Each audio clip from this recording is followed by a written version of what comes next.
And number two, what I want to express to you today, and a lot of other people don't say it, you can do it. You can do it. Politics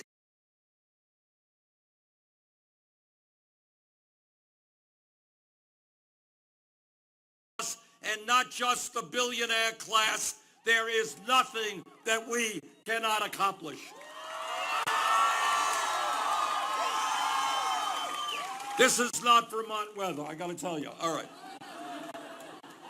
So number one, I don't have to give a long speech as to why Donald Trump must never become president of this country. It's not only his objectification of women, it is not only his boasting of assaulting women, it is a history which is not only sexist, but racist and is xenophobic as well.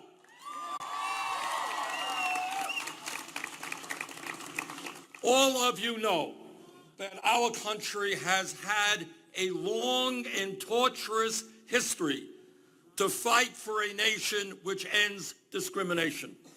When the first settlers came to this country and to Latin America, we all know the terrible the history of slavery and racism and discrimination. Everybody here knows that 100 years ago in the United States of America, women did not even have the right to were beaten in order to create a less discriminatory society. We will not elect a president to light us up.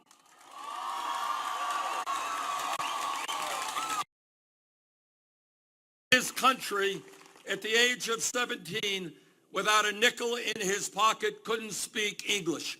What we all know is our strength is our diversity, as our coming together as a people. We will not accept a candidate who insults our Mexican brothers and sisters, calls them rapists, calls them criminals. We will not accept a presidential candidate who, before he announced his candidacy, of the so-called birther movement. And I want you all to know what that movement is.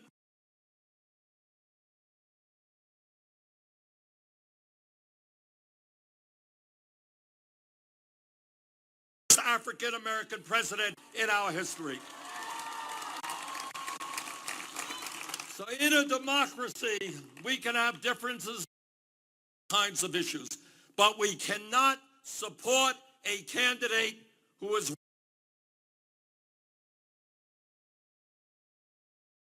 based on sexism, based on dividing us up. That is not acceptable.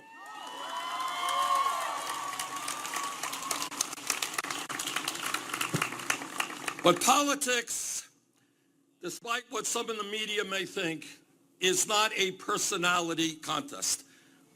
This is not a soap opera. This is not a beauty contest.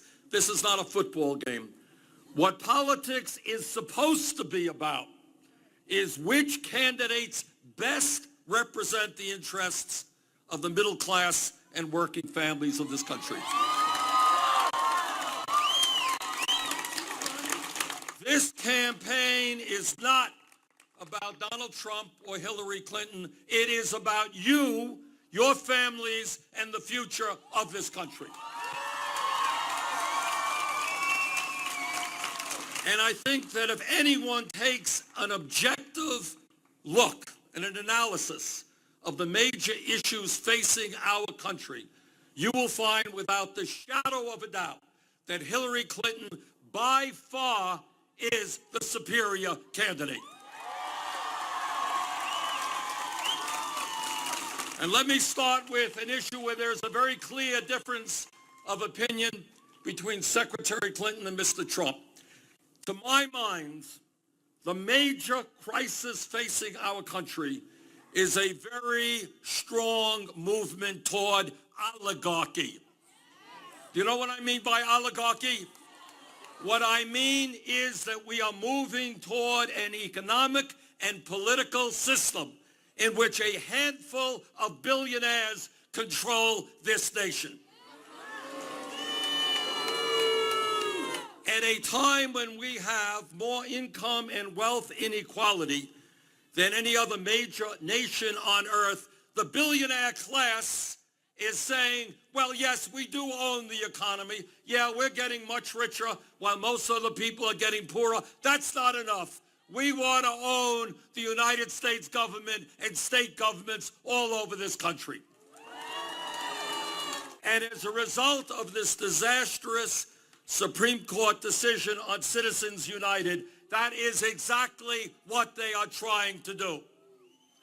Hillary Clinton has said, and I just met with her a couple of weeks ago, and she told me to tell you that within the first 100 days of her administration, she will introduce a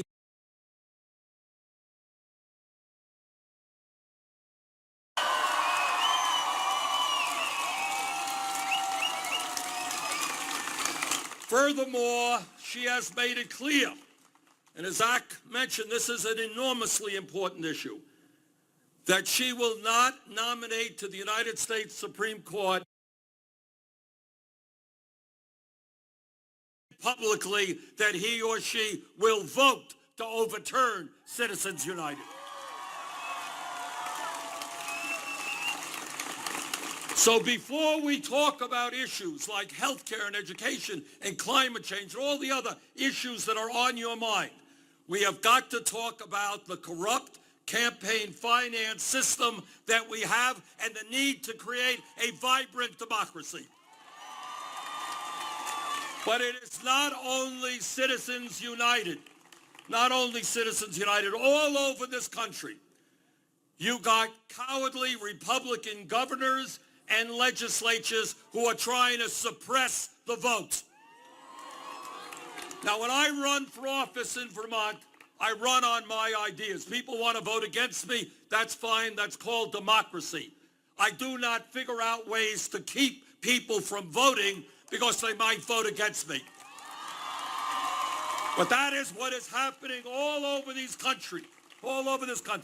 Cowardly Republican governors are afraid to run for office based on their ideas, and they're coming up with all kinds of hurdles to make it harder for people to vote. I want this country to have one of the highest voter turnouts in the world, not one of the lowest. I want to make it easier for people to participate in the political process, not harder. I want all of you to be thinking and understanding that when people fought and died to defend democracy, I want you to be thinking about running for office, running for school board, state legislature, president of the United States. This is your country.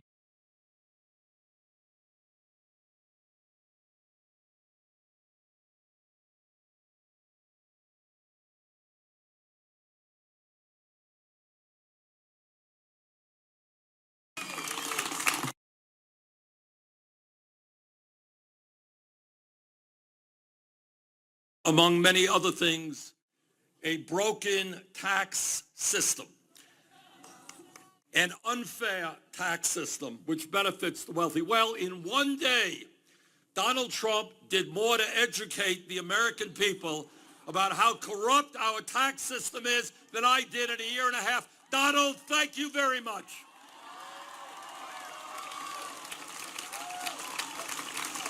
What Donald Trump said is, I, Donald Trump, am a multi-billionaire. I've got mansions all over the world. I live in the lap of luxury. I got my big jet, which I fly around in, but I'm a billionaire. I don't have to pay any federal income tax because the working family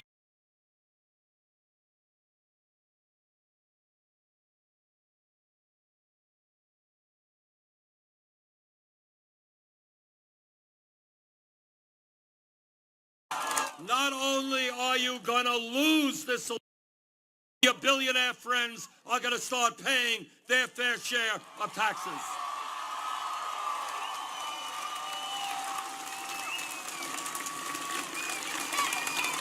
Hillary Clinton and I and you understand that it is absurd that not only are billionaires not paying their fair share of taxes, we have large multinational corporations making billions a year in profit, stashing their profits in the Cayman Islands, Bermuda, and other tax havens. We are going to make them start paying their fair share of taxes. Colleagues always worry about the deficit. Deficit is an important issue, but they forget to tell the American people that in Bush's last year, we ran up a $1.4 trillion deficit, the biggest deficit in the history of America. And by the way, they also forget to mention that after 8 years of trickle-down economics, the world's financial system was on the verge of collapse. So we are not going back to trickle-down economics, to tax breaks for billionaires and cuts in programs for working families. We're going forward, not backwards.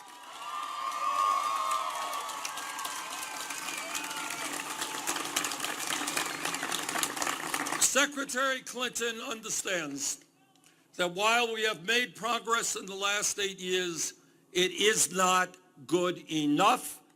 We need to do more.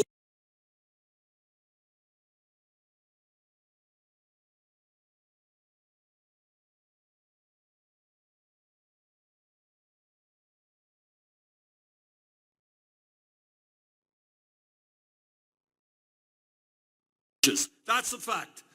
Nobody can make it on the federal minimum wage of $7.25 an hour or $8.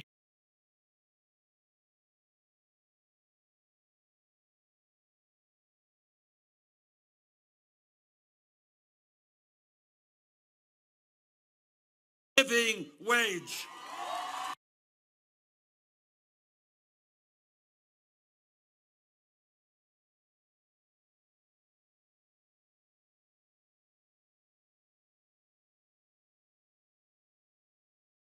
We should not be discussing the fact that women make 79 cents on the dollar compared to men.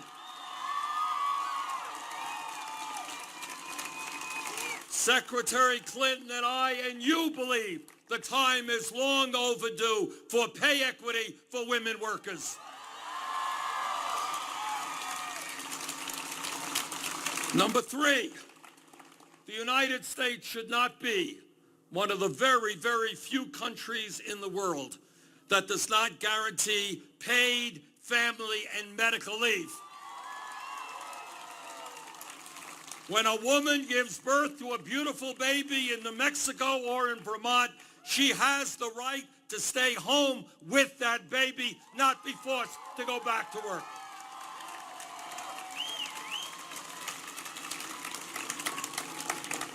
Secretary Clinton and I understand that we need to create millions of decent paying jobs. Yes, unemployment has gone down, no question about it, but not far enough. In my view, in Secretary Clinton's view, we need to be hiring teachers.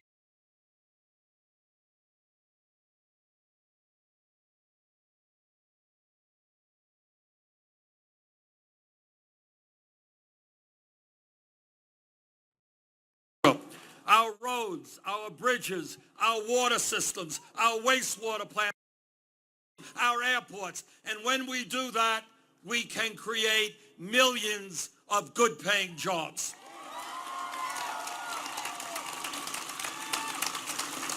Now, during the primary campaign, Secretary Clinton focused on higher education in one way and I did in another way. And we came together after the campaign with the following position. We understand that in a highly competitive global economy, we need the best educated workforce in the world. That in America, we need to be encouraging people to get a good education, not discouraging them. That it is absolutely insane and unfair that hundreds of thousands of bright young people in Vermont, in New Mexico, who have the qualifications, who have done well in high school, are unable to go to college for one reason and one reason alone: their families lack the money. And we also know that many people who have left school deeply in debt. So this is what we are going to fight for, and with your help, we're going to bring about. Universities should be tuition free for the middle class of this country.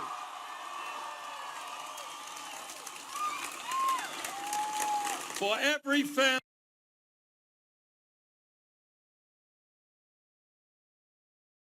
think that they will ever be able to go to college and make it into the middle class. When we say to the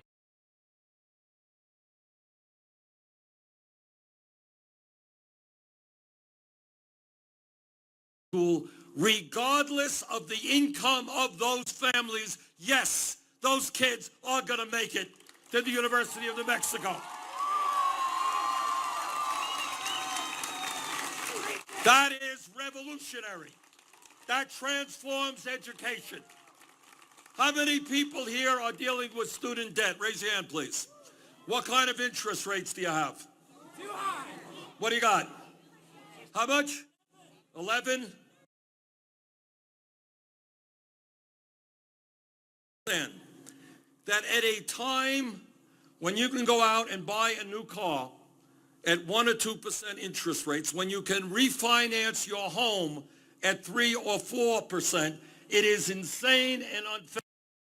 9, 10, 11% interest rates on your student debt.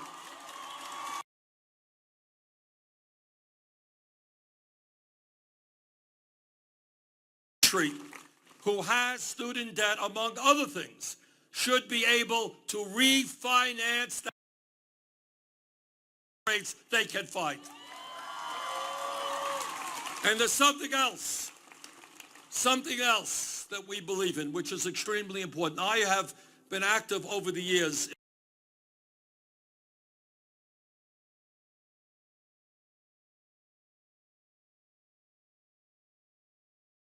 school, nursing school, dental school, whatever, that if you are prepared to practice your profession in a medically underserved area, the federal government will forgive your debt. Now, this country is in desperate need of great teachers, of great child care workers, of people who are going to get involved in law enforcement. We need great people entering public service. And in my view, if you are prepared to do that, the government should be prepared to forgive your debt.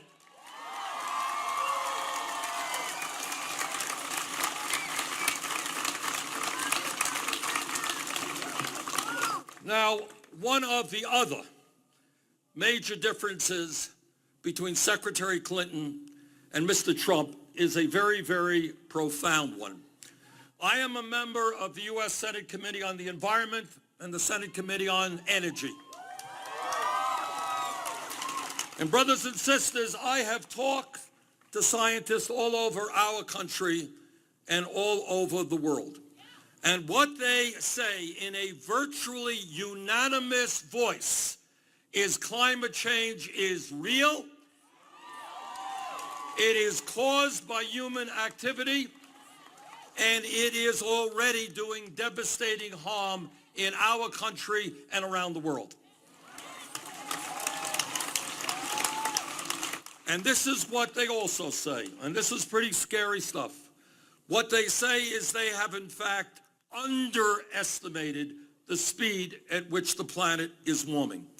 And that if we do not get our act together and transform our energy system away from fossil fuel,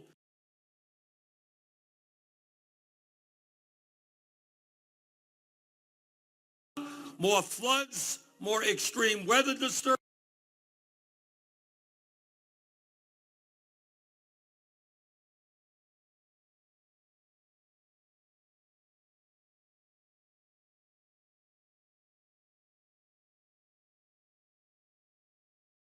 That is what the scientists tell us, and that is what Hillary Clinton and I and you understand. But amazingly, we have a presidential candidate named Mr. Trump who rejects science, who believes that climate change is a hoax. So if for no other reason but the future of this planet, which is a pretty big reason, you should be voting for Hillary Clinton.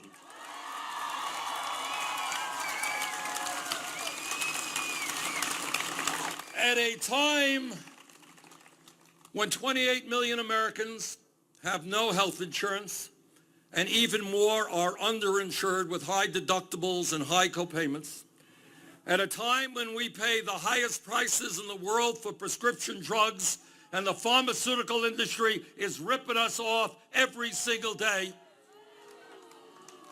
Mr. Trump has a brilliant idea, and obviously it's brilliant because it comes from Mr. Trump, and we all know he's a genius. And his brilliant idea is to throw 20 million Americans off of health insurance by ending the Affordable Care Act. Hillary Clinton has a different idea, and her idea is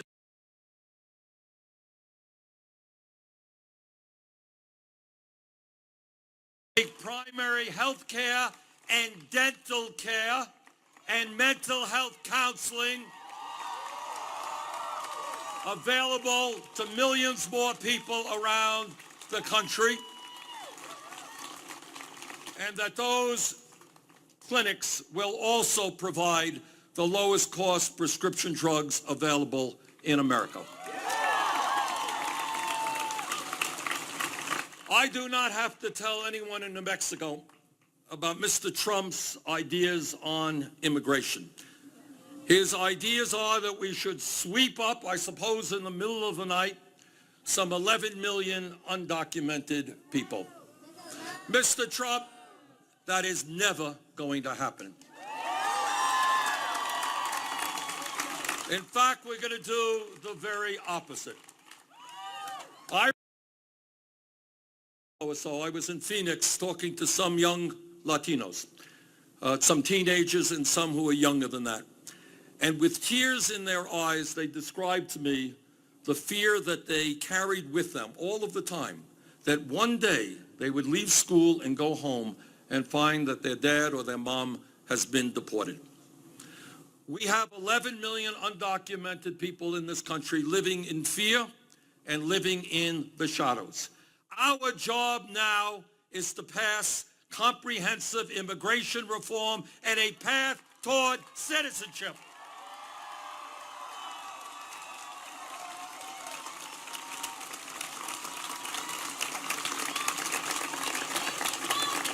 And there is another issue that we have got to deal with, and that is that every person here today and every American should be ashamed of the fact that we have more people in jail than any other country on earth, 2.2 million Americans. We are spending $80 billion a year at the local, state,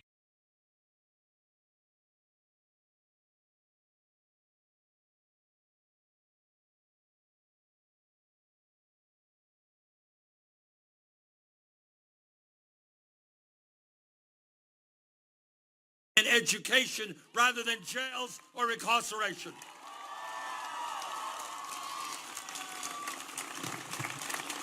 And she understands, as I do, that the American people are tired of looking at videos of unarmed being shot by police officers.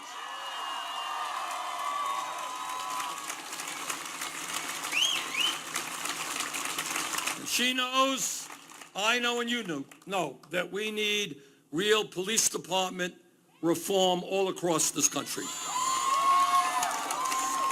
Now, I was a mayor for 8 years, and I worked closely with my police department in Burlington, Vermont, and I work with police all over the country. And the average police officer is hardworking, is honest, and has to do an enormously difficult job. Not easy being a cop today. But like any other public official. When a police officer breaks the law,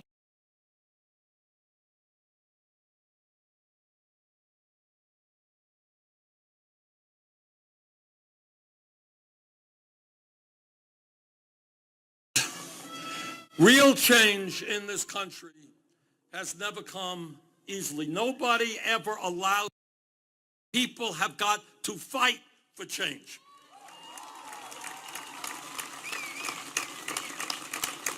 And in my view, the great struggle that we have in front of us right now is taking on the greed and recklessness of Wall Street, of the drug companies, of the fossil fuel industry, of corporate America, and of telling them that this country belongs to all of us and not just a handful of multinational corporations. And that's not going to be an easy fight. And that's not going to be an easy fight because these people have unlimited money and unlimited power.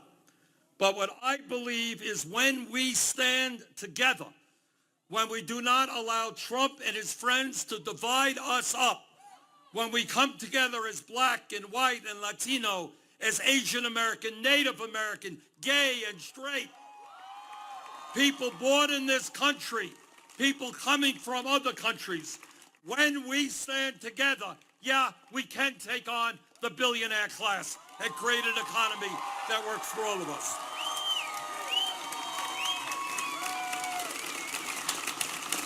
So my message to you is, number one, Hillary Clinton must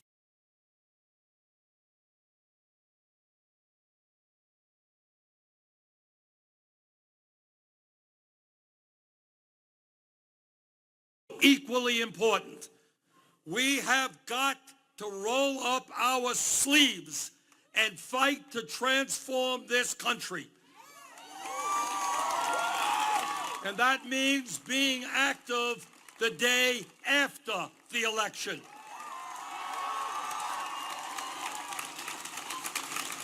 This is the wealthiest country in the history of the world, and it is not acceptable that the vast majority of that wealth rests with the 1%.